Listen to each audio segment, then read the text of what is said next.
ಮಾಡಿ ಅವರು ಬಾಬ್ರಿ ಮಸೀದಿ ಕೆಡವಿದಂತ ಸ್ಥಳದಲ್ಲಿ ರಾಮ ಮಂದಿರ ನಿರ್ಮಾಣ ಮಾಡಿದ್ದಾರೆ. ಅದನ್ನ ನಾವು ಡೆಮಾಲಿಷ್ ಮಾಡಬೇಕು.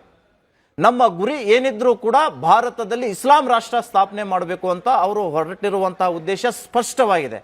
ಎಲ್ಲರೂ ಹೇಳ್ತಾ ಇದ್ದಾರೆ ಭಯೋತ್ಪಾದಕರಿಗೆ ಧರ್ಮ ಇಲ್ಲ, ನಿಜ ಒಪ್ಕೊಳ್ಬಹುದು. ಆದರೆ ಭಯೋತ್ಪಾದಕರಿಗೆಲ್ಲರಿಗೂ ಕೂಡ ಧರ್ಮ ಇದೆ. ಇಲ್ಲಿ ಇಸ್ಲಾಂ ಸ್ಥಾಪನೆ ಮಾಡಬೇಕು, ಅದು ಇಸ್ಲಾಂ ಟೆರರಿಸ್ಟ್ ಅನ್ನುವಂಥದ್ದು ಇವತ್ತು ಜಗಜ್ಜಾಹಿರವಾಗಿದೆ. ಇದು ಮುಚ್ಚಿಟ್ಟ ಸತ್ಯ ಅಲ್ಲ, ತೆರೆದಿಟ್ಟಂತಹ ಸತ್ಯ. ಕೇವಲ ಭಾರತದ ಹಿಂದೂ ಸಂಘಟನೆಯವರು ಅಥವಾ ಬಿಜೆಪಿಯವರು, ಶಿವಸೇನೆಯವರು ಇವರು ಮಾತ್ರ ಇಸ್ಲಾಂ ಟೆರರಿಸ್ಟ್ ಅಂತ ಹೇಳಲಿಕ್ಕೆ ಇಷ್ಟಪಡ್ತಾ ಇಲ್ಲ. ಇಡೀ ಜಗತ್ತಿನಲ್ಲಿ ಯಾರು ಇಸ್ಲಾಮಿಕ್ ಟೆರರಿಸ್ಟ್ನಿಂದ ನೊಂದ್ಕೊಂಡಿದ್ದಾರೆ, ಪ್ರಾಣ ತೆತ್ತಿದ್ದಾರೆ, ಅವರು ಹೇಳುವಂತ ಮಾತು ಇಸ್ಲಾಮಿಕ್ ಟೆರರಿಸ್ಟ್ ಭಾರತದಲ್ಲಿ ಅಷ್ಟೇ ಅಲ್ಲ ಇಡೀ ವಿಶ್ವದಲ್ಲೇ ಜೀವಂತವಾಗಿದೆ ಅನ್ನುವ ಕಾರಣಕ್ಕಾಗಿ ಇವತ್ತು ನಾವು ಇಸ್ಲಾಮಿಕ್ ಟೆರರಿಸ್ಟ್ ಅಂತ ಹೇಳ್ತಾ ಇದ್ದೀವಿ.